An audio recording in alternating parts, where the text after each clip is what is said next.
Hello everyone, welcome to another episode of Kitchen 701. I'm really excited for this episode because this is a guilty pleasure episode, meaning there's nothing healthy at all about it, it's just eating something that's super delicious. So today what we're going to make is my take on seafood shells. So it's really easy. There's really only a couple of steps, and since I'm new to this whole game, I made the whole video of the steps and then the video deleted. So here we are. I'm going to just kind of retrace my steps and show you the end product. We're just going to roll with it and let it happen.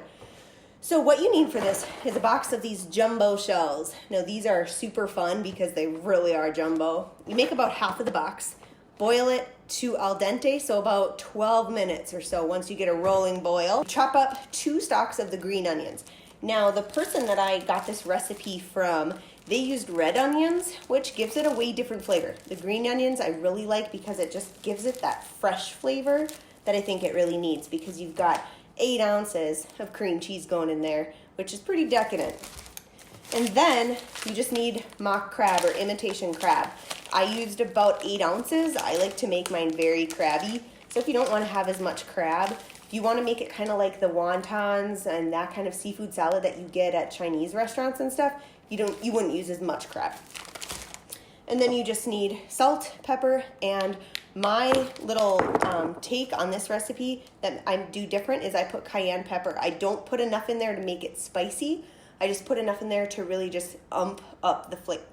Amp. I put enough in there to amp up the flavor. There we go. Okay, so I chop up my mock crab. Chop it up not very finely, kind of a rough chop. Then give your green onions a little bit more of a smaller chop. You don't want as big of chunks of that. And again, that whole 8-ounce brick of cream cheese. Get it all really mixed together, and then you're ready to build. So you want to make sure that those shells are pretty cold by the time that you do this, because I find when they're warmer, they have a tendency to split and break a little bit more.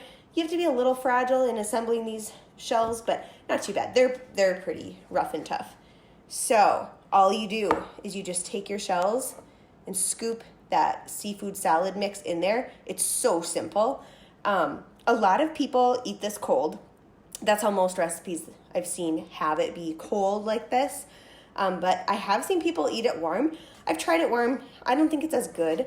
I've seen other recipes that are really similar where you make an Alfredo sauce and kind of drizzle that over all of this. But I honestly think it is just the best cold, just like this. So good. And in fact, I think it's almost even better on the second day because it just gives a chance for all that stuff to really incorporate and meld together. It's awesome. The cool thing about this recipe is it's pretty versatile, and you can make yummy, yummy wontons. That's like my favorite snack in the world.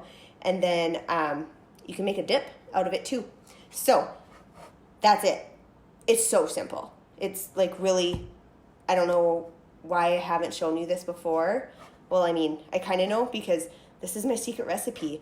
I've made it for people, and I don't really tell them how I made it because I want it to kind of be my little secret. So you should feel pretty special.